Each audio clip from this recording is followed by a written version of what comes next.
అందరికీ నమస్కారం. గీతమ్మ కథల ప్రపంచానికి స్వాగతం. నేను గీతావాణి. ఇప్పుడు మనం పిలక గణపతి శాస్త్రి గారి విశాల నేత్రాలు అన్న రచనను ఆస్వాదిస్తున్నాం. 6వ భాగంలోకి ప్రవేశించాం. ముందుగా 5వ భాగంలో జరిగిన కథను క్లుప్తంగా తెలుసుకుందాం. రామానుజ యతి రంగనాయకుని తన సముఖానికి ఆహ్వానిస్తారు. హేమను పరిత్యజించమని స్వామి కోరుతారేమోనని రంగనాయకుడు భావించి మఠానికి వెళ్ళటానికి అయిష్టత చూపుతాడు. తప్పనిసరి రామానుజ యతి సన్నిధికి వెళ్తాడు. స్వామి రంగనాయకుని ఎంతో ప్రేమతో సమాదరిస్తాడు. అతని సాముగరిడి విద్యలను తన వద్ద ప్రదర్శించమని కోరుతారు. రంగనాయకుడు మరునాడు మళ్ళీ యతి సన్నిధికి వెళ్ళి తన విద్యను ప్రదర్శిస్తాడు. అతడి ఏకాగ్రతను స్వామి ప్రశంసిస్తాడు. రామానుజ యతి మరియు రంగనాయకుల అన్యోన్యత అపూర్వంగా భాషించి అంతేవాసులందరినీ ఆకర్షిస్తుంది. ఆనాటి నుండి ఇక రంగనాయకునికి ఏ విధమైన లోటు ఉండదు. ఉద్యోగంలో కుదురుకుంటాడు. తన విద్యను ప్రదర్శించి బహుమతులు పెక్కులుగా అందుకుని మఠానికి కూడా సమర్పించే స్థాయికి ఎదుగుతాడు. క్రమం తప్పకుండా అనుదినం యతీంద్రులను దర్శించుకుంటూ ఉంటాడు. ఇక 6వ భాగంలో కథ ఈ విధంగా ముందుకు సాగుతుంది.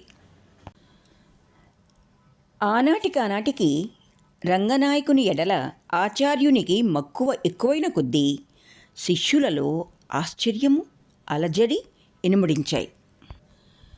అయినా ఆయన ఎదుటపడి ఇదేమని ప్రశ్నించగల సాహసం వారెవ్వరికీ కలగలేదు. రామానుజ యతి ఎడల వారి భయభక్తులు అటివి.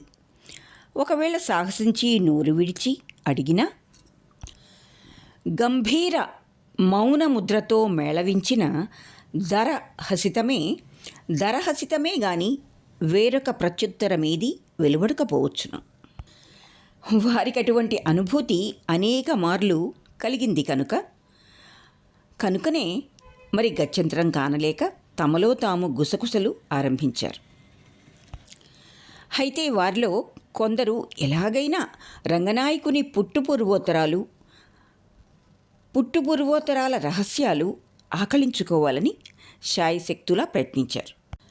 అప్పుడప్పుడు శ్రీరంగక్షేత్రం సందర్శించిన నిచులాపుర వాసుల వల్ల క్రమక్రమంగా వారిలో కొందరికి రంగనాయకునికి సంబంధించిన రహస్యాలు కొని తెలిసే. కానీ ఆ వార్తల్లో అతిశయోక్తి బాగా మేళవించింది.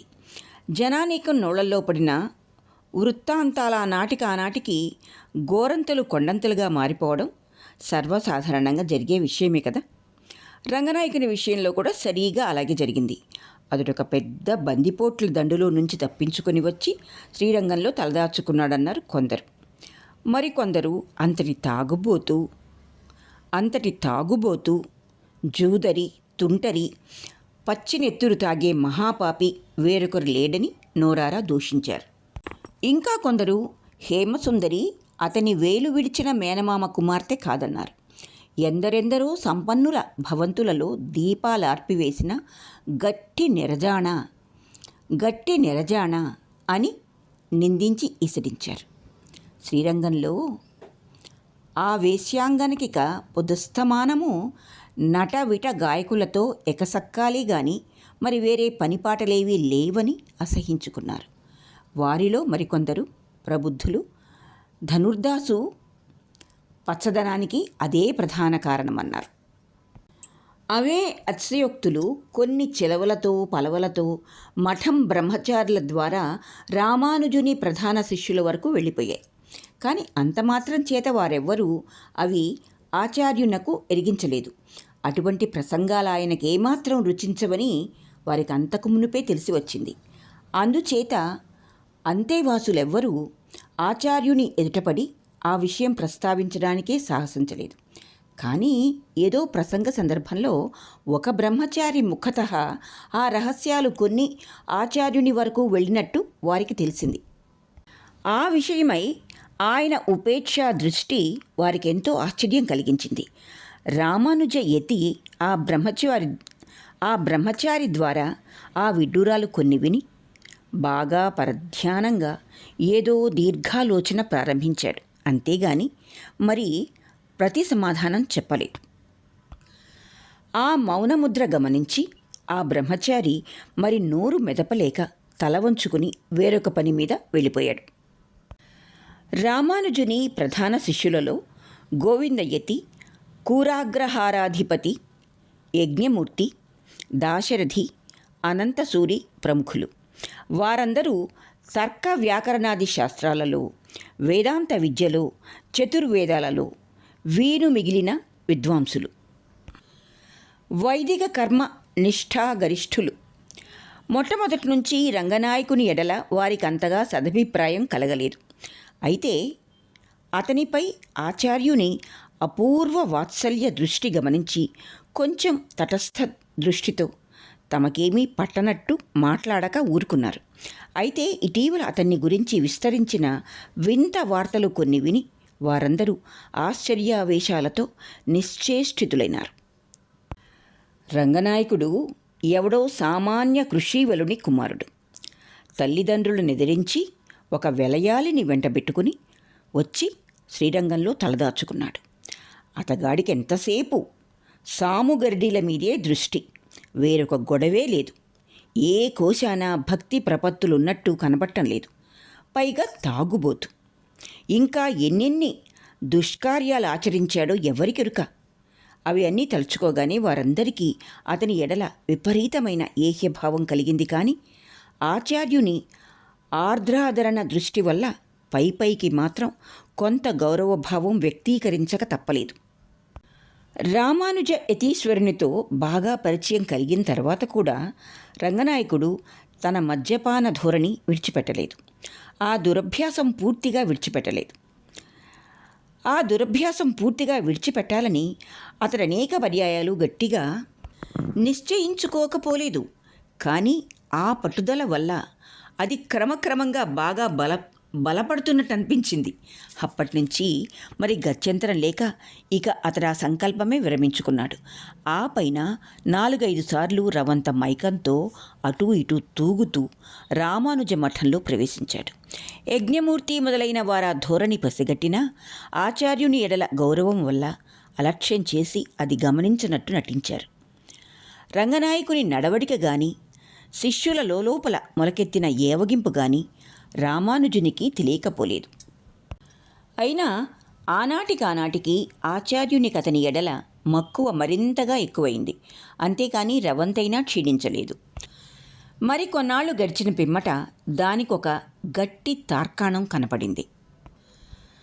సామాన్యంగా శ్రీరంగేశుని దేవాలయానికి పోయే సమయంలో దాశరథి భుజం మీద చెయ్యి ఆనించి అల్లనల్లన సాగిపోవటం ఆ యతీశ్వరునికొక పరిపాటి. ఇటీవల అప్పుడప్పుడు ఆ చెయ్యి రంగనాయకుని భుజం మీదికి తిరిగింది. ఆనాటికది ఒక అలవాటుగా పరిపాటిగా పరిణమించింది. ఆచార్యుని పరమాత్మీయ దృష్టికది ఒక గొప్ప తార్కాణమని శిష్యులందరూ ఏకగ్రీవంగా నిశ్చయించుకున్నారు. అప్పటి నుంచి రుచించకపోయినా వారికందరికీ రంగనాయకుని మరింత ఎక్కువగా గౌరవించక తప్పలేదు. ఆ పైన మరికొన్నాళ్లు గడిచిన పిమ్మట ఒక అత్యద్భుత సంఘటన జరిగింది. రామానుజుడు ఒకనాటి ప్రాతకాల వేళ శిష్యులతో పాటు శ్రీరంగశాయి సందర్శనం కోసం ప్రయాణమైనాడు. పరిపాటి ప్రకారం రంగనాయకుడు ఎంతో అడకువతో ఆచార్యుని సన్నిధిని నిల్చున్నాడు. రామానుజుడు అతని భుజం మీద ఆనుకుని నెమ్మదిగా తన దేవాలయ ప్రస్థానం కొనసాగించాడు. మార్గశీర్ష మాస ప్రారంభంలోనే శ్రీరంగంలో కొంచెం హిమవర్షం ప్రారంభించింది. ఆనాటికది మరికొంత ఎక్కువైంది. అందువల్ల వీధులకిరువైపులా గృహస్థుల ఇళ్ల పెరళ్లలో గోడలకు ఆనుకుని అల్లుకున్న గుమ్మడి తీగల పూలు మాత్రమే అక్కడక్కడ స్పష్టంగా గోచరించాయి. ధనుర్మాసం 4-5 దివసాల క్రితమే ప్రారంభమైంది. వీధుల్లో ఎటువైపు చూచిన రంగురంగుల రంగవలికలే. ప్రతి ప్రాంగణంలోనూ బాలికలు గుమ్మడి పూలతో గొబ్బిళ్ళు పెట్టి వలయాకార పరిభ్రమణాలతో, నును సిగ్గులతో, కెంపుల రాసులైన చెక్కిళ్లతో, సన్నని మధుర స్వరాలతో గొబ్బి పాటలు ఆరంభించారు.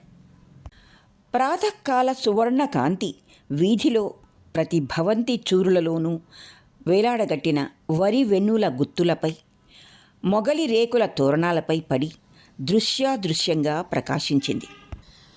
ఆ మనోహర కాంతి వర్షంలో శ్రీరంగ నగరం తన తెలిమంచు దుప్పటి ముసుగు కొంచెం తొలగించి అల్లనల్లన మేలుకుంటున్నట్టు గోచరించింది. ఆకాశంలో పైడి కలశాలతో శిఖరాలలో మాత్రమే ప్రత్యక్షమైన శ్రీరంగనాథుని దేవాలయం విచిత్రమైన ఒక విశాల నౌక పైడి వెలుగుల మున్నీటిలో తేలుతున్నట్టు భాసించింది. స్వామి ప్రాతకాల సేవా మంగళతూర్య ఘోషలో వీధుల్లో గంగిరెద్దులను అనుసరిస్తున్న చిన్న చిన్న సన్నాయిల శ్రావ్య శృతి క్రమక్రమంగా అంతర్లీనమై అణగిపోతున్నట్టు స్ఫురించింది. క్రమక్రమంగా వారందరూ శ్రీరంగనాథుని దేవాలయం సమీపించారు. పొద్దుటి లేత ఎండ పొడలో స్తంభాల ఆకారాలలో మలిచిన అచ్చరల పెదవులపై చిరునవ్వు వాస్తవ దరహాసం వలె తరలించింది. దేవళంపై గల పన్నిద్దరాళ్వారుల మూర్తుల వెలుగులో అతిలోకమైన ఆనంద తన్మయతతో ప్రజ్వలించాయి. పౌరులనేకులు అప్పుడే ఆలయంలో ప్రవేశించి జయ జయ ధ్వానాలతో శ్రీరంగశాయికి జేజేలర్పిస్తున్నారు. గర్భాలయంలో అర్చకులందరూ ముక్త కంఠాలతో శ్రీ సూక్త, పురుష సూక్తాల పారాయణలు ఆరంభించారు. గంభీర ఘంటా ఘోష మాటిమాటికి ఆలయంలో అంతటా ఖంగు ఖంగుమని ప్రతిధ్వనిస్తూ ఉంది. అదే సమయంలో ఆచార్యుని అంతేవాసులందరూ ఏకీభవించిన గళస్వరాలతో ద్రావిడ దివ్య ప్రబంధాలను ఉచ్చైస్వరాలతో పఠించారు. ఆ ప్రశాంత గంభీర ధ్వని వినగానే రంగనాయకుని శరీరం జల్దరించింది. అప్రయత్నంగా కనుకొలుకుల నుండి ఆనంద బాష్పధార ప్రవహించింది. అంతలోనే ప్రధానార్చకుడు స్వామి కట్టెదట కర్పూర నీరాజనం సమర్పించాడు. అదే సమయంలో రామానుజ శిష్యుల ద్రావిడ వేద పారాయణ ఘోష పరమ గంభీరమై తిరిగి దేవాలయ ఆవరణలో నలుమూలలా మారుమ్రోగింది. ఆ గాన తన్మయంతో పులకించిన రంగనాయకుని ముఖతః అప్రయత్నంగా ద్రావిడ వేద పాశురం వెలువడింది. అతని టీవలే మఠంలో ఒక అంతేవాసి బ్రహ్మచారి ముఖతః కొన్ని పాశురాలు అభ్యసించాడు. అతని గొంతులో అంతగా గాంభీర్యం లేదు, కానీ మాధుర్యం భక్తిభావ బంధురమై మంద్రాతి మంద్రమై మారుమోగింది. ఆచార్యుడు ఆశ్చర్య విస్ఫారిత నేత్రాలతో అతని అరమోడ్పు కన్నుగవ పరిశీలించాడు. రంగనాయకుడు తన పాశురగానం ముగించి ఆనంద బాష్పాలతో తరలిస్తున్న ఆచార్యుని ప్రఫుల్ల విశాల నేత్రాల వైపు అవలోకించాడు. ఆ సమయంలో అంతకు మునుపు ఒకనాడు ఆయన అన్నమాట తటాలున అతని హృదయాంతరాళంలో స్ఫురించింది. అంజలి ఘటించి తొణికిసలాడుతున్న డగ్గుత్తికతో వేడుకున్నాడు. స్వామి, తామొకప్పుడు తమ నేత్రాల కన్నా మిక్కిరి మనోజ్ఞములైన సుదీర్ఘ విశాల విలోచనాల దర్శన భాగ్యం ప్రసాదించగలమని అన్నారు. కానీ నాకప్పుడు ఆ వాగ్దానంలో గల అంతరార్థం బోధపడలేదు. ప్రగాఢ గద్గదికతో రంగనాయకుని మాట తడబడింది. రామానుజయతి నిశ్చల నేత్రాలతో అతని ముఖ వైఖరి పరిశీలించి ఆర్ద్ర వాత్సల్యంతో భుజంపై రవంత ఆనుకుని అల్లనల్లన ప్రశ్నించాడు. అవును నాయనా, నేను ఆ వాగ్దానం మర్చిపోలేదు. అయితే నీకిప్పుడు అటువంటి మహనీయ విలోచనాలు ఒకమారు సాక్షాత్కరించుకోవాలని ఉన్నదా? రంగనాయకుడు ఆ ప్రశ్న విని ఆనందావేశంతో నిశ్చల చిత్ర ప్రతిమ వలె నిశ్చేష్టుడై అంతకంటే మహాభాగ్యమేమీ లేదన్నట్టు దోసిలి కట్టి అతి వినీతుడై నిల్చున్నాడు. మరు నిమేషంలోనే శ్రీరంగేశుని వైపు తిరిగి ప్రగాఢ భక్తి ప్రపత్తులతో పరిపూర్ణాంజలి ఘటించిన రామానుజ యతీశ్వరుని ముఖతః వెలువడిన ద్రావిడ వేద పాశురాల పరంపర ప్రశాంత మధురమై ప్రతిధ్వనించింది. ఆ మనోజ్ఞ పారాయణ విరావం వినగానే అంతేవాసులందరూ భక్తి తన్మయులై దోసిళ్లు దొగ్గి నిల్చున్నారు. వారి చిక్కిళ్ల మీద ఆనంద బాష్పావళి నిరంతరమై ప్రవహించింది. దేవాలయంలో రామానుజ యతీంద్రుని ద్రావిడ పాశుర పఠనం మిక్కిలి అరుదు. శ్రీరంగంలో అది ఆలకించిన అదృష్టవంతులు ఎంతమందో లేరు. అందుచేత అర్చకులెంతో భయభక్తులతో తిరిగి శ్రీ సూక్త పురుష సూక్తాలు ఆరంభించారు. కృష్ణాగరు ధూపమాలికలతో తిరిగి శ్రీరంగేశునికి సురభిల కర్పూర నీరాజనం సమర్పించారు. ఆ వెలుగులో రంగనాయకుడు అర్పించిన సువర్ణ నేత్రాలతో సమలంకృతమైన స్వామి ముఖం మరింతగా జ్వాజ్వల్యమానమై ప్రకాశించింది. అదే సమయంలో రామానుజ యతి చెక్కిళ్లపై ప్రవహిస్తున్న కన్నీటి బిందువులల్లన కొనగోటితో తుడుచుకొని రంగనాయకుని కనురెప్పలో కించుక స్పృశించి శిరస్సుపై చెయ్యి ఉంచి అస్పష్ట స్వరంతో ఆశీర్వచనాలను అనుగ్రహించాడు. ప్రగాఢ వాత్సల్యంతో, నాయనా అదుగో అటువైపు చూడు అని శ్రీరంగనాథుని నేత్రయుగులి నిర్దేశించాడు. అంతే, మరుక్షణంలోనే తళత్తళ కాంతులతో రంగనాయకుని కట్టెదుట 1000 మెరుపుల సమూహం క్షణకాలం నిశ్చలమైన స్వరూపాలతో నిలిచినట్టొక విధమైన అపూర్వ అనుభూతి కలిగింది. ఇంద్రధనస్సుల వంటి కనుబొమ్మలు, వేగుజుక్కల వంటి కనుపాపలతో అతిలోక విశాలమైన రమణీయ విలోచన యుగళి గంభీర కరుణార్ద్రమై తరలించింది. అంతలోనే అతని శరీరం దట్టంగా అలుముకున్న పులకలతో గజగజ వణికింది. ఆ పైన ఏమి జరిగిందో రంగనాయకునికి ఏమాత్రమూ అవగాహన కాలేదు. క్షణకాలం విపరీత మూర్ఛావేశంతో నేలపై వాలిపోయాడు. అంతలోనే తెలివి తెచ్చుకొని రామానుజుని పాదయుగళి ప్రగాఢ భక్తి తన్మయతతో కౌగిలించుకొని ఆనంద బాష్పధారలతో అభిషేకించాడు. స్వామి, ఈ మహాపాపి మీద తమకెంత దయ కలిగింది! ఇంతటి జాలికి నాకు అర్హత ఏమి ఉన్నది? ఆహా, స్వామి దివ్య నేత్రాల సందర్శన భాగ్యం కటాక్షించారు కదా. అయ్యో హేమసుందరి, ఆ అదృష్టానికి నోచుకోలేదు కదా. రామానుజయతి ఎంతో ఆప్యాయతతో రంగనాయకుని లేవనెత్తి విశాల హృదయస్థలి కద్దుకొని గాఢంగా కౌగులించుకున్నాడు. హేమసుందరిని గూర్చి రంగనాయకుడన్న పలుకులు ఆలకించగానే ఆ యతి కటాక్షాలపై కవోష్ణ బాష్ప బిందువులు ఒకటి రెండు పొటమరించాయి. అంజలి బంధంతో పాటు కనుదోయి తిరిగి అప్రయత్నంగా శ్రీరంగేశుని వైపు తరలింది. ద్రావిడ పాశురాలతో పాటు గీర్వాణ స్తోత్రాలు ఒకటొక్కటే ప్రశాంత ధీర స్వరంతో రామానుజుని హృదయాంతరాళంలో నుండి వెలువడి గర్భాలయంలో అంతటా ప్రతిధ్వనించాయి. తిరిగి అర్చకులర్పించిన కర్పూర నీరాజన కాంతులతో శ్రీరంగనాథుని వదనం దేదీప్యమానంగా ప్రజ్వలించింది. కానీ ఆ పరమాద్భుత సంఘటన పరమార్థం శిష్యులెవరికీ బోధపడలేదు. వారందరూ వేరువేరుగా ఆచార్యునికి అల్లంత దూరంలో నిల్చున్నారు.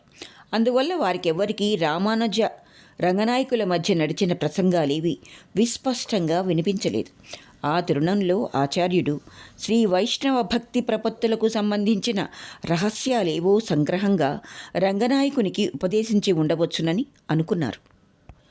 అందుచేతనే రంగనాయకునికి అంతటి పారవస్యం కలిగి ఉండవచ్చునని నిశ్చయించుకున్నారు. అదీగాక కృంగొత్తగా అతడానాడు ద్రావిడ పాశురాలు పఠించాడు. ఆ పైన ఆచార్యుని దివ్య ప్రబంధ పారాయణం గర్భాలయంలో నలువైపులా మంద్ర మనోహరమై ప్రతిధ్వనించింది. అటువంటి పరిస్థితుల్లో ఎలాంటి నాస్తికులకైనా ప్రగాఢ భక్తి భావావేశంతో తన్మయత ఆవేశించవచ్చును.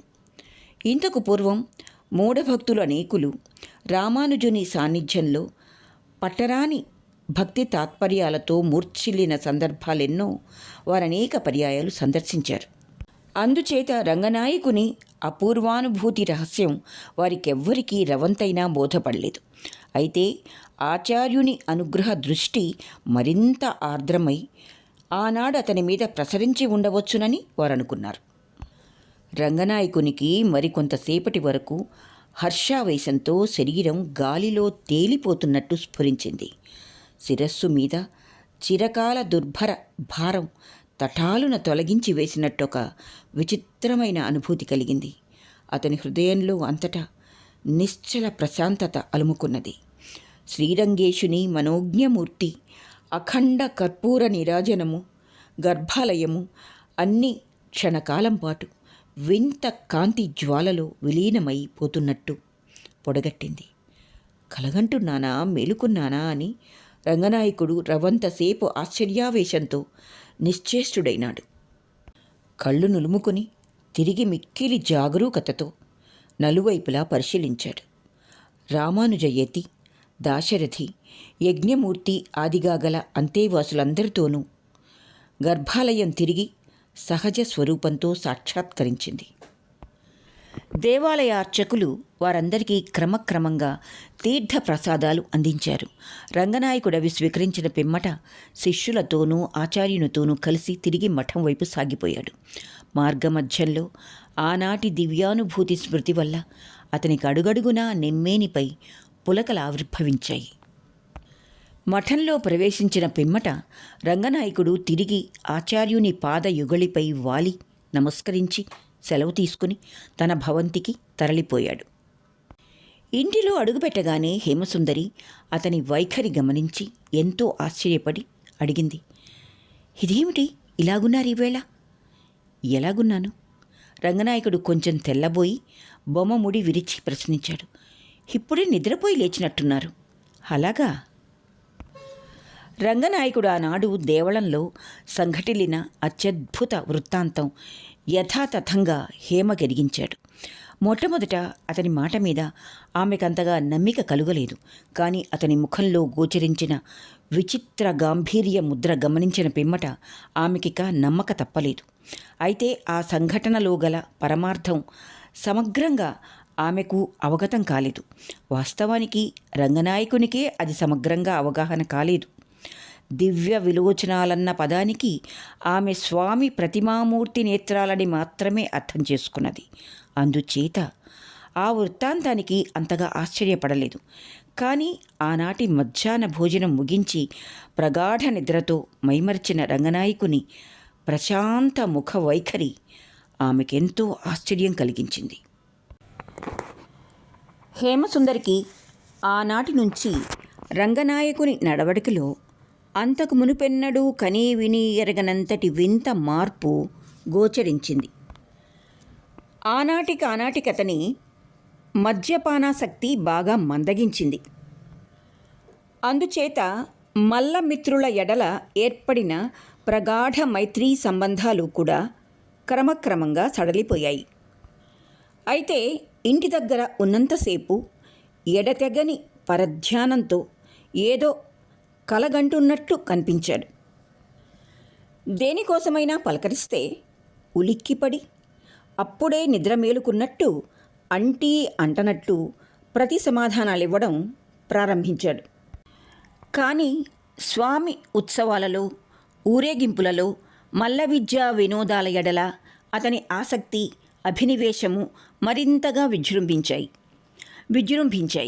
అంతేకాదు కొంచెం తీరిక కలిగిన సాయం సమయాలలో శ్రీరంగనగర వీధుల్లో పెద్ద పెద్ద జట్టీలతో చెయ్యి కలిపి సాముగర్డీల పోటీ పరీక్షలలో పాల్గొన్నాడు. వయస్సులో వారందరికన్నా అతడు బాగా పిన్నవాడే. అయినా ఎప్పుడో సకృత్తుగా గాని ఓటమి ఎదురుపడలేదు. మరికొన్నాళ్లకు అతని ప్రచండ పాండిత్య ప్రతిష్ఠ పాండ్యరాజ్యంలో నలువైపులా కార్చిచ్చులా వ్యాపించింది. శ్రీరంగంలో రంగమధ్యంలో నిలబడుతున్నాడన్న వార్త వినగానే వేల కొలది పౌరులు అతని చుట్టూ చేరి చాతుర్యం పరిశీలించి ముక్త కంఠాలతో అభినందించారు.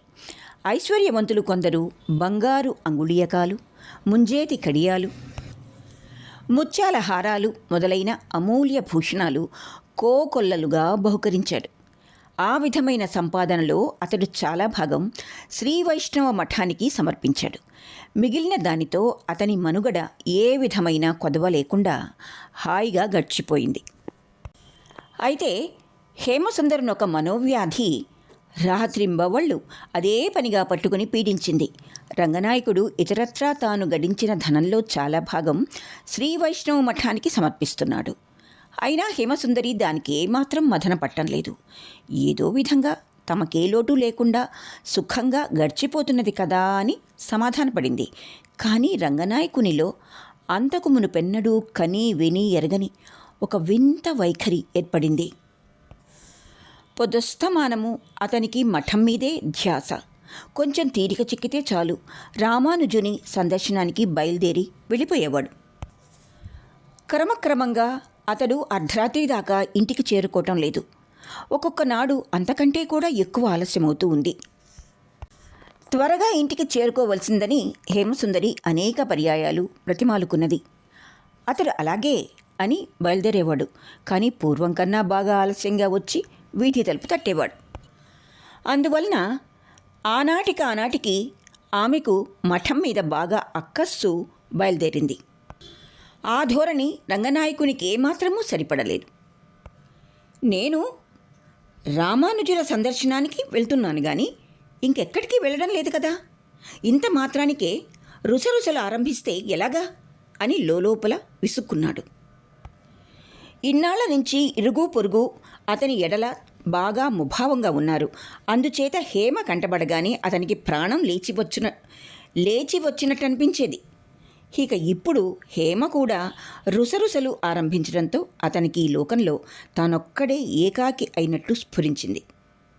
ఆ విధమైన గుండె బరువుతో రామానుజ యతిని సందర్శించగానే అతని ముఖం బాలభాస్కరుని వైపు తిరిగిన పొద్దుతిరుగుడు పువ్వులా వికసించి కలకల్లాడేది. ఆ యతీశ్వరుని వాగమృత ధార వీనుదోయిలో ప్రవేశించగానే అతని శరీరం నిలువునా పులకరించేది. కంఠం ప్రగాఢ గద్గదికతో స్తంభించేది. యథాప్రకారంగా రంగనాయకుడు ఒకనాటి సాయంకాలం రామానుజ సందర్శనానికి బయలుదేరాడు. హేమసుందరి మరి ఓరిమి వహించలేక అతని దారి కడ్డుపడింది. ప్రతిదినము ఎప్పుడు తిరిగి వస్తారని మిమ్మల్ని అడగడం, అపరాత్రి దాకా ఇంటికి రాకపోవడం ఒక అలవాటైపోయింది. అయినా మళ్ళీ అడుగుతున్నాను, తిరిగి ఎప్పటికింటికి చేరుకుంటారు? హృదయంలో అణగించి వేసుకున్న ఉడుకుబోతుతనంతో డగ్గుత్తికతో హేమ కంఠస్వరం గజగజ వణికింది. అతనికి ఆ మంకు పట్టుదలకెక్కడ అర్థం కాని కారణం కానీ కనబడలేదు. అతనికి ఆ మంకు పట్టుదలకు ఎక్కడా అర్థం కానీ కారణం కానీ కనబడలేదు. భరించలేని విసుగుదలతో చిరాకుతో ముభావంతో అంటీ అంటనట్టు ముక్తసరిగా సమాధానం చెప్పాడు. ఏమో చెప్పలేను. అయితే నేనొక్కతిని ఈ దిక్కుమాలిన కొంపలో పడి ఉండలేను. ఇక మీరెక్కడికి వెళ్ళటానికి వీల్లేదు. ఆమె ధుమధుమలాడుతూ అతని దారికి అడ్డంగా నిల్చున్నది. రంగనాయకునికి ఇక ప్రాణం విసిగిపోయింది. అయినా అతి కష్టం మీద ఆ ధోరణిని నిగ్రహించుకుని కొంచెం నెమ్మదిగా బ్రతిమాలుకున్నాడు. హేమ, నేను రామానుజుల దర్శనం కోసం వెళ్తున్నాను కానీ ఇంకెక్కడికి వెళ్ళటం లేదు కదా. ఇది కూడా ససేమిరా వల్ల కాదంటే ఎలాగా? అయినా ఆమె శాంతించలేదు. రుసరుసలాడుతూ గొంతు కొంచెం హెచ్చించింది. ఇంకెక్కడికైనా వెళ్ళినా బాగుండును. అలాగా కావేరి వీధికి వెళ్ళి కాంతామణిని ఒకసారి పలకరించరాదు? నా ప్రాణానికి అదే నయమనిపిస్తూ ఉంది. ఆ ప్రత్యుత్తరం విని రంగనాయకుడు నిలువునా నిర్ఘాంతపడ్డాడు. ఇదేమిటి హేమ, ఈవేళ ఇలాగా మాట్లాడుతున్నావు? ఆమె మరి ప్రతి సమాధానం చెప్పలేదు. చీర చెరుగుతో ముఖం కప్పుకుని సన్నగా విలపించింది. ఆ గొంతు సవ్వడి వినగానే అతనికి కొంచెం జాలి కలిగింది. నెమ్మదిగా భుజం మీద చేయి వేసి తిరిగి బ్రతిమాలుకున్నాడు. ఎందుకు హేమ అనవసరంగా కంటనీరు పెట్టుకుంటావు? ఇందులో తప్పేమిటి చెప్పు? పోనీ నువ్వు కూడా నాతో పాటు అక్కడికి రాకూడదా? అలాగన్నాడే గాని తీరా వస్తానంటే ఆమెనక్కడికి వెంటబెట్టుకుని పోవచ్చునో పోకూడదో అన్న సంశయం పట్టుకుని పీడించింది. అంతలోనే హేమ తటాలున కొంచెం దూరంగా తొలగి తిరిగి ధుమధుమలాడింది. సరి సరి, అన్నీ బాగానే ఉన్నాయి. ఇక నేనొక్కత్తిని అక్కడికి రావటం తరువాయి. ఏ వస్తే తప్ప నేను వెళ్ళడం లేదా?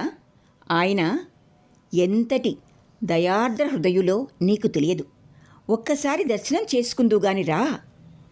వారి వల్లనే కదా మనకి మాత్రం ఉపాధి దొరికింది. అయినా ఆమె మరి ప్రతి సమాధానం చెప్పలేదు. అలాగే తల వంచుకుని నిల్చున్నది. ఏదో ఈ మధ్య కాస్త సుఖంగా ఉన్నాననుకున్నాను. ఇంతలోనే ఈ బెడద ఒకటి వచ్చి పడింది. నా ప్రాణాలకి సన్యాసుల కళ్ళు దాపరించారు. ఆమె చెక్కిళ్ల మీద వేడివేడి కన్నీటి బిందువులు జలజల రాలాయి. ఆ దుస్సహ దైన్యస్థితి రంగనాయకుని గుండెను కదిలించి వేసింది. దగ్గరకు వెళ్ళి మృదువుగా కౌగులించుకుని నుదురు ముద్దు పెట్టుకుని బ్రతిమాలుకున్నాడు. హేమా, నేను ఈ మధ్యన నీ మనస్సెంతో కష్టపెట్టాను. ఏమి చేయను? ఆయనకెదురుగా కూర్చుని ప్రసంగాలు ఆలకిస్తూ ఉంటే మరి నాకింటి మాటే జ్ఞాపకం రావటం లేదు. త్వరగా తిరిగి వద్దామని అనుకుంటాను, కానీ రాలేకపోతున్నాను. ఏం చెయ్యను? ఇక ఈ వేళ నుంచి ఆలస్యం చెయ్యనులే. ఉసూరుమని ఒక వేడి నిట్టూర్పు విడిచిపెట్టాడు రంగనాయకుడు. ఆ వేళ మాత్రం దీపాల వేళకే ఇంటికి తిరిగి వచ్చాడు. కానీ ఆ మర్నాటి నుంచి తిరిగి వెనకటి కథే ప్రారంభమైంది. అయినా హేమసుందరి 2-3 రోజుల దాకా ఓపిక పట్టింది. ఆ పైన ప్రాణం విసిగి మఠానికి బయలుదేరుతున్న సమయంలో తటాలున ఎదురుగా వెళ్ళి అతనికి అడ్డుపడింది. మీకేమో క్షణమైనా ఇంటి దగ్గర కాలు నిలవటం లేదు. పొద్దుస్తమానం నేనిక్కడ ఉత్కతిని పడి ఉండలేక చచ్చిపోతున్నాను. ఎంతకాలమని నన్ను ఇలాగా వేధించుకుని తింటారు? ఇక నేను ఈ యాతన భరించలేను. రోషావేశంతో ఆమె కంఠస్వరం బాగా రెచ్చిపోయింది. అయితే నన్నేం చేయమంటావు? మరి భరించలేక రంగనాయకుడు గట్టిగా గద్దించాడు. మీరు ఈవేళ సాయంత్రం నుంచి ఇక అక్కడికి వెళ్ళటానికి వీల్లేదు. ఒకవేళ అంతగా వెళ్ళాలనుకుంటే పట్టపగలే వెళ్ళండి. చీకటి పడిన తరువాతే ఆయన కొంచెం తీరిగ్గా ఉంటారు. మిగిలిన వేళల్లో వారికి ఒక్క క్షణమైనా తీరుబడి ఉండదు. ఉండకపోతే అసలు వెళ్ళడమే మానివేయండి. ప్రతిదినము అగ్గగ్గలాడిపోతూ ఆ మఠంలో పడిగాపులు పడి కూర్చోవలసినంత అగత్యం ఏమి వచ్చింది మీకు? రంగనాయకునికిక సహించలేనంత చిరాకు తలకెక్కింది. మరి ప్రతి సమాధానం చెప్పక దురుసుగా హేమనొక పక్కకి నెట్టివేసి చరచరా వీధిలోకి వెళ్ళిపోయాడు. ఆ తోపుతో ఆమె తటాలున నేల మీద కూలబడిపోవలసిందే కానీ పక్కనున్న ద్వారబంధం మీద ఆనుకోవటం వల్ల ఆ ప్రమాదం తప్పింది. ఆ తర్వాత 2-3 రోజుల వరకు వారొకరొకరితో అంతగా మాట్లాడుకోలేదు. రంగనాయకుడు ఏది అడిగినా హేమ మూతీ ముక్కు ముడుచుకుని ముభావంగా సమాధానం చెప్పింది. అయినా అతని ధోరణిలో మార్పేమీ కనబడలేదు. 2-3 రోజుల పాటు ఆ వైఖరి గమనించి మరి ఓరిమి వహించలేక ఆ మరునాటి సాయంకాలం ఇనుమడించిన అక్కసుతో అతని దారి కడ్డుపడి కస్సుమని బుసకొట్టింది. ఆనాటికి మీరింటిలో అడుగుపెట్టడమే గగనమైపోతూ ఉంది. నాకిక్కడ కాలక్షేపం కాక బొత్తిగా మతిపోతూ ఉంది. ఎందుకిలాగా రాసి రంపాన పెట్టి వేధించుకు తింటారు? నేను మీకంత బరువైతే చెప్పండి, మళ్ళీ నిచులాపురం వెళ్ళిపోతాను. పొద్దుస్తమానం మనకిద్దరి మధ్య ఎందుకింత రభస? విపరీత వేదనతో పట్టరాని అక్కస్సుతో ఆమె చెక్కిళ్ళు ఎర్రబడ్డాయి. నేత్రాంతాల నుండి వేడివేడి కన్నీరు బొటబొట ప్రవహించింది. ఆ పరుష ప్రతి సమాధానంతో రంగనాయకుని హృదయం భగ్గుమని ప్రజ్వలించింది. ఒళ్ళెరగని దురాగ్రహావేశంతో కస్సుమని విరుచుకుపడ్డాడు. అంత యాతనగా ఉంటే వెంటనే వెళ్ళిపోవడమే మంచిది. లోపల ఇష్టం లేకపోయిన తర్వాత ఊరికే పట్టుకుని వేలాడితే మాత్రం లాభం ఏమిటి? ఇక నువ్విక్కడ ఒక్క క్షణమైనా ఉండనక్కర్లేదు. ఇప్పుడే బయలుదేరి వెళ్ళిపో. దుస్సహమైన దురాగ్రహావేశంతో రంగనాయకుడు గజగజ వణికిపోయాడు. హేమ నిమేషకాలం నిశ్చల విస్ఫారిత నేత్రాలతో అతని రూక్ష వైఖరి పరిశీలించింది. హృదయంలో నుండి పెళ్ళుబికిన వేడివేటి కన్నీటి బిందువులతో ఆమె చూపులు ఆనలేదు. ఏది ఏమైనా సరే ఇక మీరక్కడికి వెళ్ళడం మానరన్నమాట, అంతేనా? విపరీత గద్గదికతో ఆమె కంఠం స్తంభించింది. మరి మాట్లాడలేక చీర చెరుగుతో చెక్కిళ్లపై కన్నీరు తుడుచుకున్నది. రంగనాయకుడిక ప్రతి సమాధానం చెప్పలేదు. గిరుక్కున వెనక్కి తిరిగి ఒక్క అంగలో వీధిలోకి వెళ్ళిపోయాడు. ఆ దారుణ తిరస్కారం హేమ గుండెలో వాడి వాడి బల్లెంలా నాటుకున్నది. దుస్సహ దుఃఖభారంతో నేలపై కూలబడి నీరస స్వరంతో కుమిలి కుమిలి దుఃఖించింది. ఉసూరుమని నిట్టూర్చి ఎలాంటి మనిషి ఎలాగ మారిపోయారు అని రవంతసేపు నిర్ఘాంతపడింది. ఆమెకి ఆ సమయంలో రంగనాయకుని తొలివలపు ఒక్కొక్కనాడు తన సందర్శనం కోసమై పడిన ఎడతెగని ఆరాటం మొదలైనవన్నీ ఒక్కటొక్కటే జ్ఞప్తికి వచ్చాయి. శ్రీరంగంలో గడిచిపోయిన దివసాలన్నీ విచిత్ర మనోజ్ఞ స్వప్నాల వలె స్ఫురించాయి. వాస్తవానికి రంగనాయకుడు అర్ధరాత్రి వరకు రామానుజయతి మఠంలో నిలిచిపోతున్నందుకు హేమ అంతగా ఖేదపడలేదు. ప్రజ మెచ్చుకొని బహుకరించిన కానుకల్లో చాలా భాగం మఠానికి అర్పించినా ఆమె ఆ విషయమే తలపెట్టలేదు. కానీ క్రమక్రమంగా రామానుజుని ఎడల ఇనుమడిస్తున్న భక్తితో రంగనాయకుడిక తన మాటే తలపెట్టక యతిగా మారిపోగలడేమో అని చాలా భయపడింది. ఒక్క బ్రాహ్మణులే కాక శేషించిన వర్ణాల వారు కూడా కొందరు ఆచార్యుని కంతేవాసులై సన్యాసులైన సంగతి ఆమె ఇరుగు పొరుగమ్మల ద్వారా అనేక పర్యాయాలు కరుణాకరణిగా విన్నది. రామానుజుల ఎడల రంగనాయకుని భక్తి ప్రపత్తులు ఎక్కువైన కొద్దీ ప్రతిదినము ఆమె గుండెలో ఒక పెద్ద రాయి పడుతూ ఉంది. విపరీతమైన ఆందోళనతో మఠానికి వెళ్ళవద్దని మాటిమాటికి అడ్డుకుంటూ ఉంది. కానీ రవంతైనా ప్రయోజనం కలగలేదు. వెళ్ళవద్దని నిర్బంధించిన కొద్దీ రంగనాయకుడు మరింతగా మితిమీరి బిర్ర బిగుసుకుపోతున్నాడు. ఆ పరిస్థితిలో మరి మార్గాంతరం గోచరించక తిరిగి నిచులాపురం వెళ్ళిపోగలనని బెదిరించి చూసింది. అంతేగాని ఆమెకటువంటి సంకల్పమే లేదు. వాస్తవానికి ఆ మాట తలుచుకోగానే భరించరాని ఏక్యభావంతో ఆమె శరీరం జలధరించింది. ఎన్నిన్ని విధాల ప్రయత్నించినా రంగనాయకుని మఠాభినివేశము ఏమాత్రమూ సడలలేదు. అయితే ఇక ఇప్పుడేం చెయ్యాలి? ఎంతసేపు ఆలోచించినా ఆమెకేమీ పాలుపోలేదు.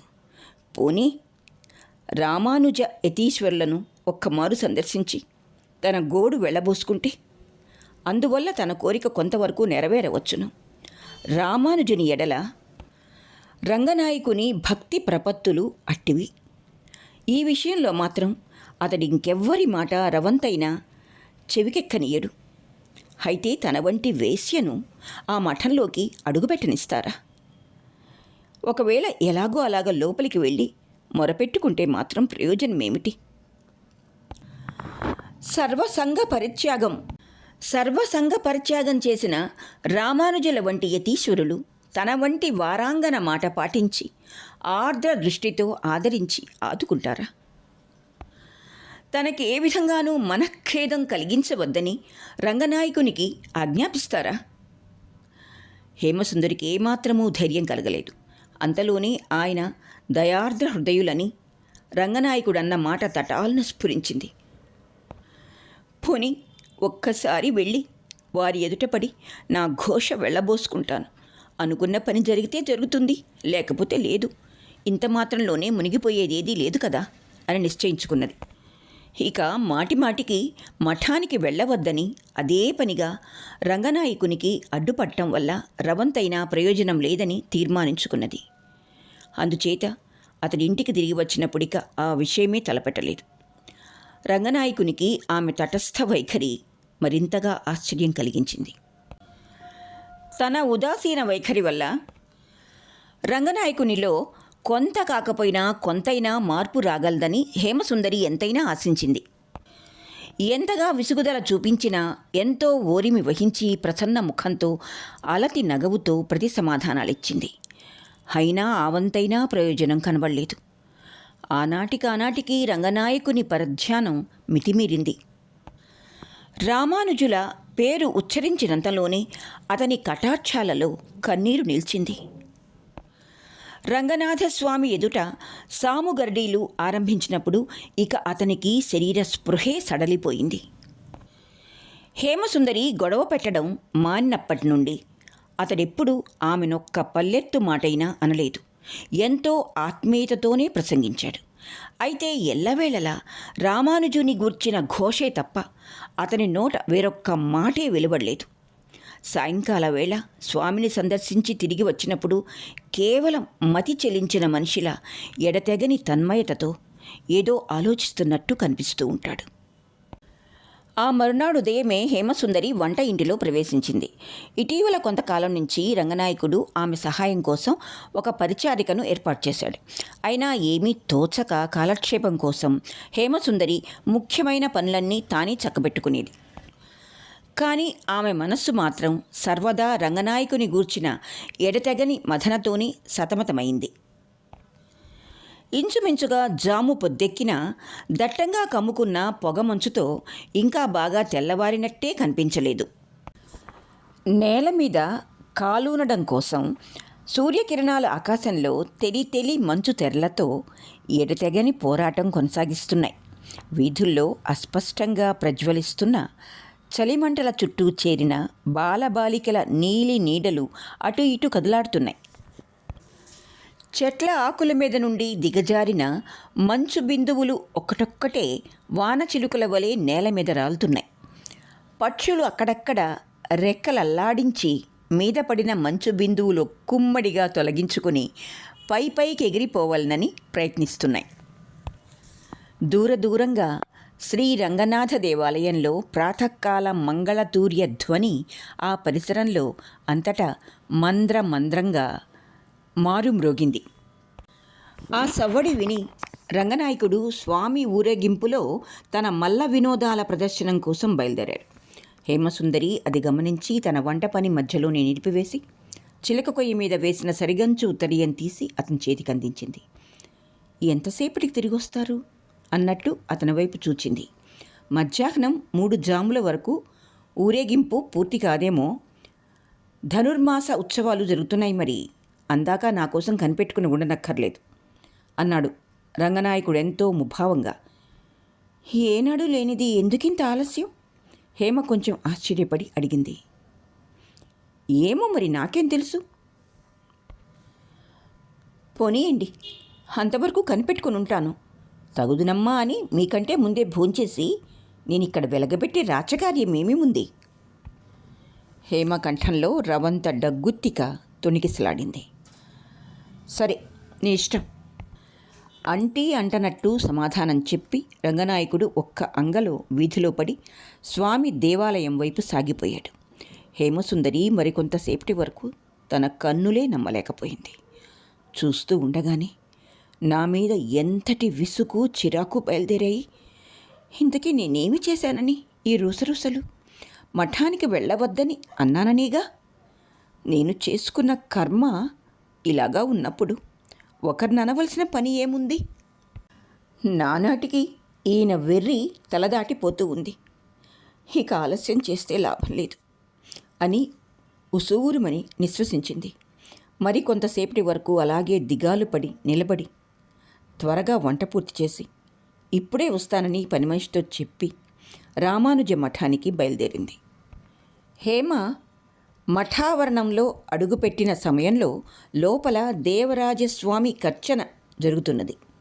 రామానుజుడే స్వయంగా యథావిధిగా ఆ పూజ నిర్వర్తిస్తున్నాడు. దేవరాజస్వామి రామానుజ మఠం దైవతం. ఆ విశాల భవనంలో వెనక భాగంలో ప్రత్యేకించిన ఆ స్వామి అర్చామూర్తి సన్నిధిని వెలువడిన వేద మంత్ర ఘోషతో మేళవించిన ద్రావిడ పాశురాల ధ్వని ఆ ప్రాంతంలో అంతటా ప్రతిధ్వనిస్తున్నది. మధ్య మధ్య తామరపూలతో కలవలతో రూపొందించిన మామిడి తోరణాలతో మఠద్వారాలు కళకళ్లాడుతున్నాయి. సింహద్వారానికి ఇరువైపులా వేర్వేరు వర్ణాలతో చిత్రించిన పెద్ద పెద్ద శంఖచక్రాలు పొద్దుటి ఎండపడి అపురూప సౌందర్యంతో ప్రకాశిస్తున్నాయి. ఎర్రని పూల గుత్తులతో గాలిలో కదలాడుతున్న కరివీరాల కొమ్మలకు కట్టిన కాషాయ వస్త్రాలు అటూ ఇటూ కదలాడుతున్నాయి. మఠానికి పైపైన సమున్నత కేతనంపై గరుత్మంతుని మూర్తి నిశ్చల పక్షాలతో సమున్నత చెంచువుతో అమృత కుంభం కోసం అమరలోకం వైపు సాగిపోతున్నట్టు గోచరిస్తున్నది. శిరస్సు కించుక వంచుకుని నెమ్మదిగా అడుగులు వేసుకుంటూ హేమ లోపల ప్రవేశించగానే అంతేవాసులు కొందరెంతో ఆశ్చర్యపడి కొంచెం దూరంగా తొలగిపోయారు. మఠానికి అపరిచితులెవరైనా వచ్చినప్పుడు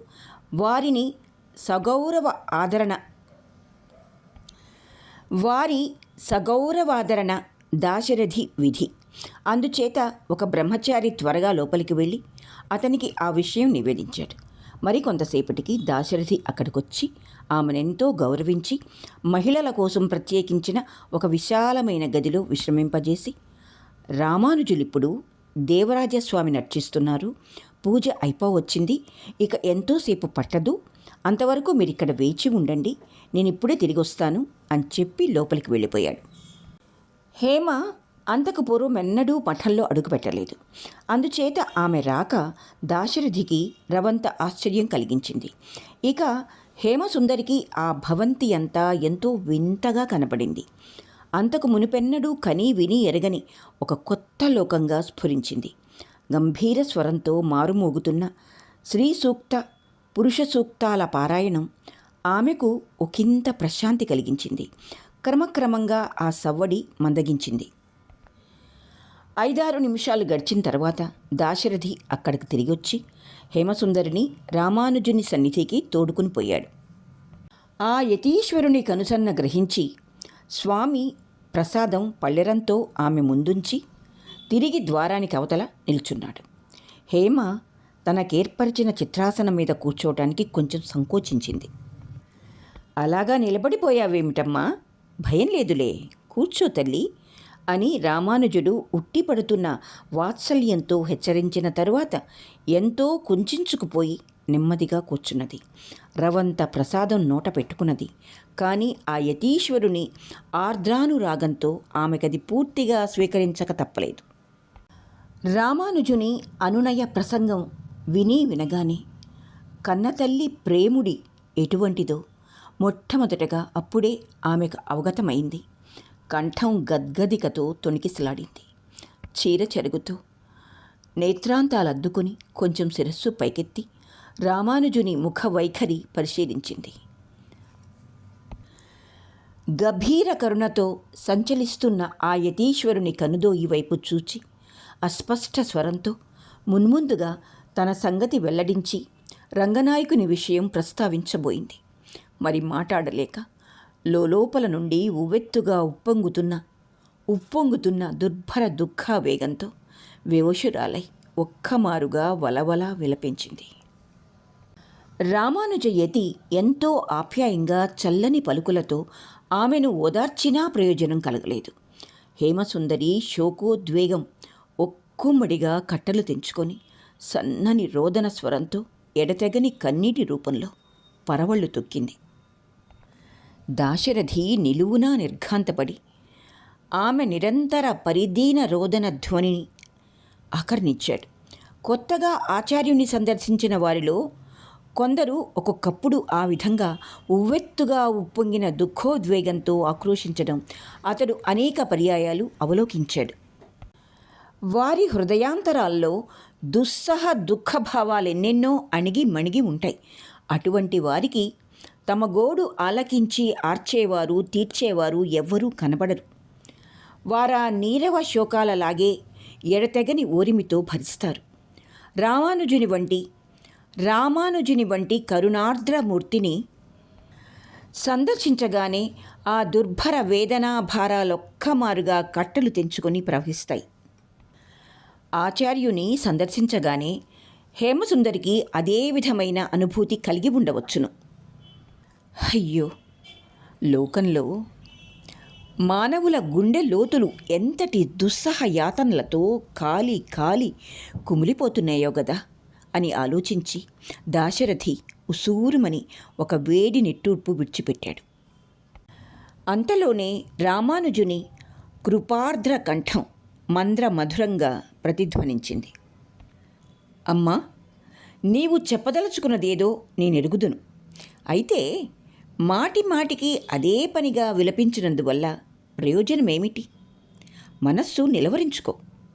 ఇంతకీ పెద్ద బెడద ఏదీ రాలేదు కదా, మరి ఎందుకు నీకంతటి మథన?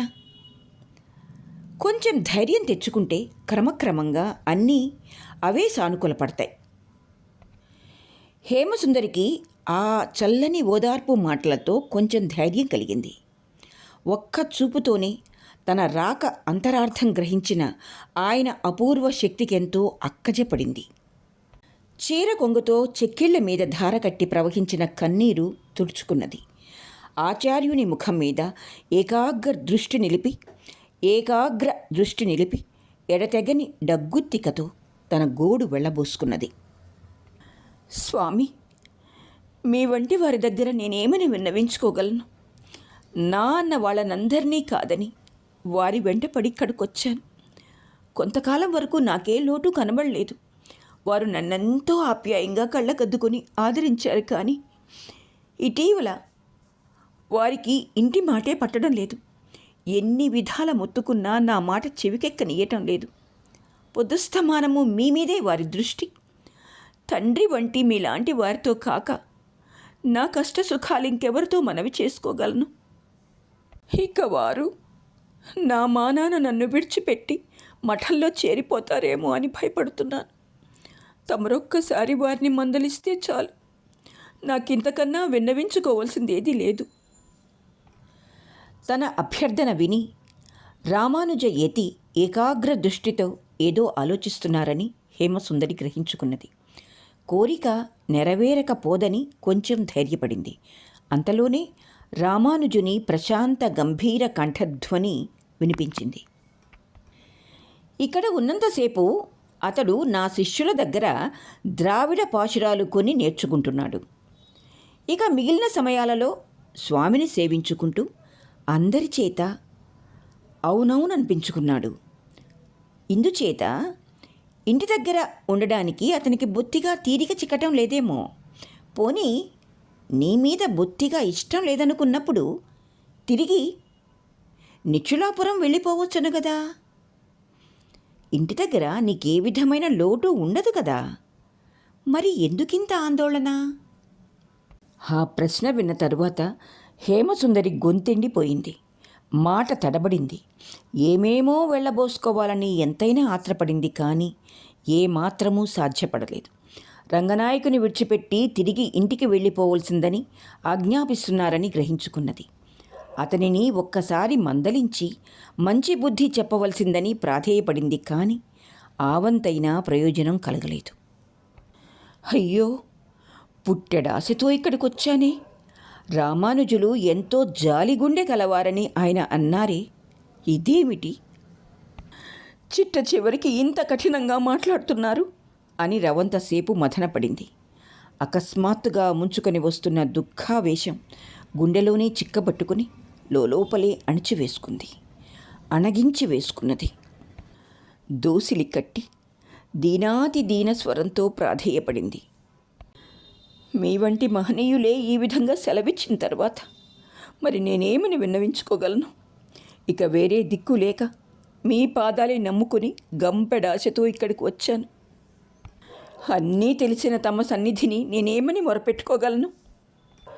తమ దయ వల్ల వారికి తిరిగి నా మీద ఆదరం కలిగితే సరి, లేకపోతే నేనిక నిచ్చులాపురం పోదలుచుకోలేదు. వారికే బరువైనప్పుడు మరి నేను బ్రతికి ఉంటే మాత్రం ప్రయోజనమేమిటి? తమ వంటి వారికే దయ కలిగినప్పుడు ఇక నాకు ఆ కావేరి తల్లి ఒకటే దిక్కు.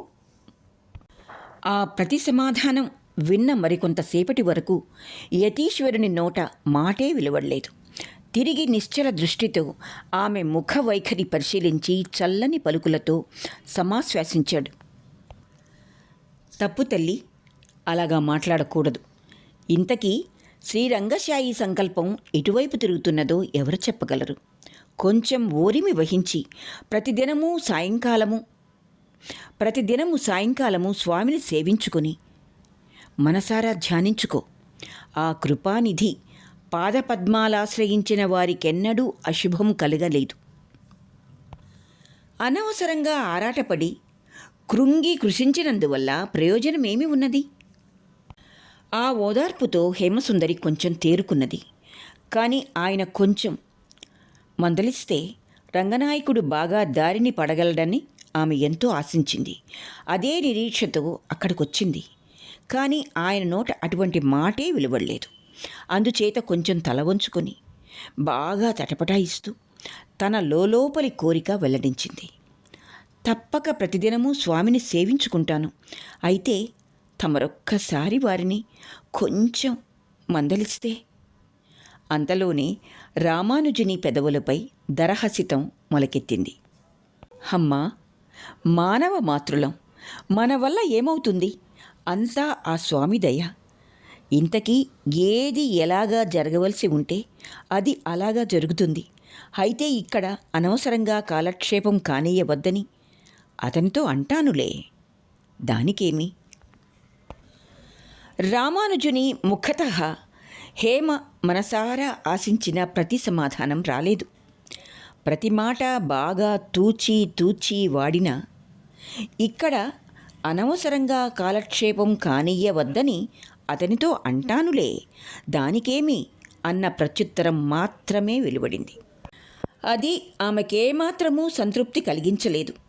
అయినా మరి చేయగలిగిందేదీ లేక ఉసూరుమని నిశ్వసించి రామానుజునికెంతో భక్తితో సాగిలపడి నమస్కరించి సెలవు తీసుకుని తన భవంతికి మరలిపోయింది. ఆమె అక్కడికి రాకపూర్వమే రంగనాయకుడు ఇంటికి చేరుకున్నాడు. వీధి గుమ్మంలో హేమ కనబడకపోయేసరికి అతనికి కొంచెం ఆశ్చర్యం వేసింది. అంతలోనే దాసి అతన్ని సమీపించి, ఇప్పుడే వస్తామని చెప్పి అమ్మగారెక్కడికో వెళ్ళారు బాబు, ఎందుచేతనో గాని ఇంకా రాలేదు మరి అన్నది. మిట్ట మధ్యాహ్న వేళ ఇరుగు పొరుగుల ఇళ్లకు వెళ్లడం హేమకు అలవాట్లేదే. ఎక్కడికి వెళ్ళింది చెప్పమా అని వితర్కించుకున్నాడు రంగనాయకుడు ఎంతో ఆశ్చర్యపడి. మరికొంతసేపటికి హేమ ఇంటిలో అడుగుపెట్టింది. రంగనాయకుడు ఆమెకెదురుగా వెళ్ళి కొంచెం తటపటాయిస్తూ ఎంతో ఆత్రంగా అడిగాడు, ఎక్కడికి వెళ్ళావు హేమ? పొద్దుటి నుంచి ఏమీ తోచక ఒక్కసారి మఠానికి వెళ్ళి రామానుజుల దర్శనం చేసుకుని వచ్చాను. హేమసుందరి తల వంచుకుని మిక్కిలి ముభావంతో సమాధానం చెప్పింది. తమ కుటుంబం గొడవే హేమ ఆయన దగ్గర వెళ్ళబోసుకుని ఉండవచ్చునని రంగనాయకుడు అనుమానించాడు. కానీ ఆ భావం రవంతైనా వ్యక్తం కానీయలేదు. పైగా ఆత్మీయత ఉట్టిపడుతున్న ప్రసన్న వైఖరితో ప్రశ్నించాడు, నాతో రమ్మంటే ఎప్పుడూ వచ్చావు కాదు గదా. సరేలే, దీనికేమి గాని ఇంతకీ ఏమన్నారాయన? మఠంలో జరిగిన వివరాలన్నీ తెలుసుకోవాలని అతడెంతో ఆత్రపడ్డాడు. అనేక విధాల ప్రశ్నించాడు. అయితే హేమ ఆ వివరాలేవీ రంగనాయకునికి ఎరిగించలేదు. అనడానికి ఏముంది, వారి దర్శనం చేసుకుని ప్రసాదం తీసుకున్నాను. ప్రతిదినమూ సాయంకాలం స్వామి దర్శనానికి వెళ్ళమన్నారు, అంతే. రంగనాయకునికి ఆ ప్రత్యుత్తరం కొంతవరకు సంతృప్తి కలిగించకపోలేదు. అందుచేత దినదినమూ తప్పక దేవాలయానికి వెళ్ళవలసిందని ప్రోత్సహించాడు. ఆనాటి నుంచి అతని రాకపోకలను గురించి ఆమె ఎన్నడూ ప్రశ్నించలేదు. లోపల ఎంతగా మదనపడుతున్నా పైపైకి చిరునవ్వుల చెంగలింపుతోనే ప్రత్యుత్తరాలిచ్చింది. హేమ కొండంత ఆశతో రామానుజ యతిని సందర్శించింది. ఆయన ఏ సంగతి ఇతమిత్తమని విస్పష్టంగా తేల్చి చెప్పలేదు. అందుచేత రంగనాయకుడు ఎప్పటికైనా తనని దిక్కులేని దాన్ని చేసి తన దారిన తాను తరలిపోగలడేమో అని చాలా భయపడింది. అందుచేత ఏ విధంగానైనా అతని మనస్సు నొప్పించడం వల్ల వ్యవహారం మరింతగా ముదిరి చెయ్యి దాటిపోగలదేమో అని ఆందోళన పడింది. కనుకనే స్వామిని సేవించుకోవలసిందన్న రామానుజుని ఆనతి అక్షరశః శిరసావహించింది. ప్రతిదినము ఫలపుష్పాలతో అర్చన జరిపించింది. అర్చకులందరూ వెళ్ళిపోయే వేళ సమీపించిన స్వామి సమక్షంలో ప్రగాఢ భక్తితో సాగిలబడి దోసిలి కట్టి తన దుర్భర మనోవేదన వెళ్ళబోసుకున్నది. దిక్కులేని దీనురాలికి రవంత దారి చూపించి ఆదుకుని కాపాడవలసిందని ప్రాధేయపడింది. ఇక్కడితో పిలక గణపతి శాస్త్రి గారి విశాల నేత్రాలు 6వ భాగం పూర్తి అయింది. కథ మీకు నచ్చినట్లయితే లైక్ చేయండి, షేర్ చేయండి మరియు సబ్స్క్రైబ్ చేసుకోండి. కామెంట్ చేయడం మర్చిపోకండి. ఆలకించినందుకు ధన్యవాదాలు.